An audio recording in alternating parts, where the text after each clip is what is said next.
Okay, guys, there's really not a lot to talk about on this subject besides the fact that it is in fact happening.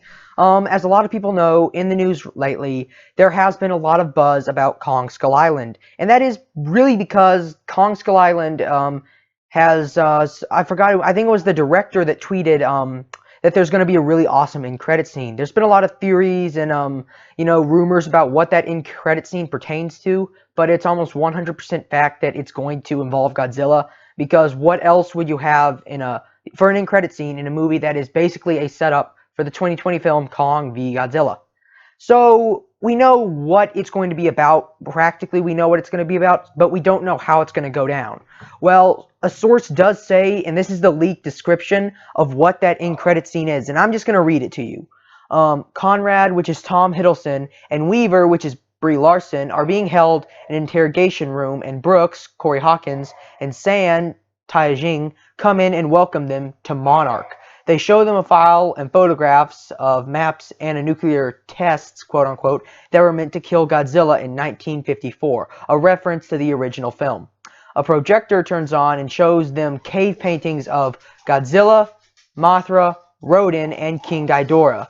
Screen goes black, and we hear the classic Godzilla roar, which was introduced in the 2014 remake. Now, personally, I would have rather have them like some videos or maybe some stock footage of actually Mothra, Rodan, and King Ghidorah. But I'll take cave paintings. At least they're confirmed to be in, the next film. However, I do have mixed feelings about this because I feel like they're trying to put too much into one film. Because for Godzilla 2, they're gonna have Godzilla, Mothra, Rodan, King Ghidorah. Okay, that's what we're gonna take a leap of faith here, and just suppose this is true 100%. And yes, in fact, these are gonna be in it. We all see, like in the Amazing Spider-Man 2, a lot of the problems were they tried to put too many villains that fans wanted in the same film. They tried to put Green Goblin, Electro, and the Rhino in the same film while also setting up a film that was primarily about villains, and it just didn't work because those villains didn't get the development they needed. However, I feel that, since this is a Godzilla film, you don't really need to develop villains. However, these are massive CGI beasts. Just look at the budget for the first film alone. Look at the budget for Skull Island, and you'll see that bringing just one or two of these creatures, together in a live-action film is nothing short of, massively expensive.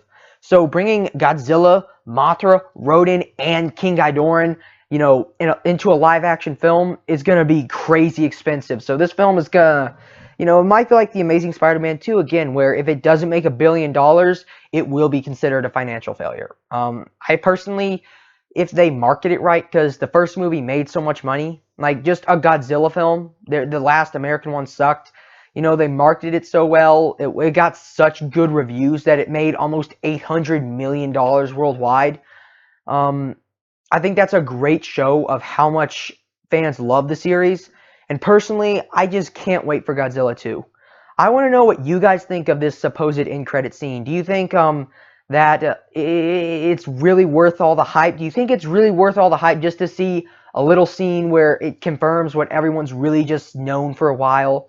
Do you think Kong Skull Island's going to be good? Personally, I have high hopes because Godzilla remake was so good. However, that humor in the trailer, while I do really like John C. Reilly, and he does make me laugh, I feel that, the first teaser was so serious, and then the second one had some humor that it might not go well. However, I do hold out hope it's going to get phenomenal reviews, just like the first film, Godzilla.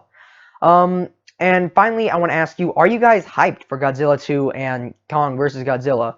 Again, me personally, I can't wait for these two films. Like, Kong and Godzilla are some of the oldest movie characters in general. They've been around since the 50s and the 40s, and they're not going anywhere anytime soon. They're still as much of a box office draw today as they were 60 something years, maybe even more, 60, 70 years ago. And that's it. Just comment below on any of those questions. I'll go through them again. What do you think of Kong Skull Island? What do you think of the Godzilla remake? What do you think of the end credit scene that I just told you? Do you think it's worth it? What do you think? Are you hyped for Godzilla 2? And are you hyped for Kong v Godzilla. That's it. I know this was a short video compared to my other ones, but as I said, this is just another bit of news. There's nothing really miraculous about it. It's just cut and dry. Hit that like button and subscribe.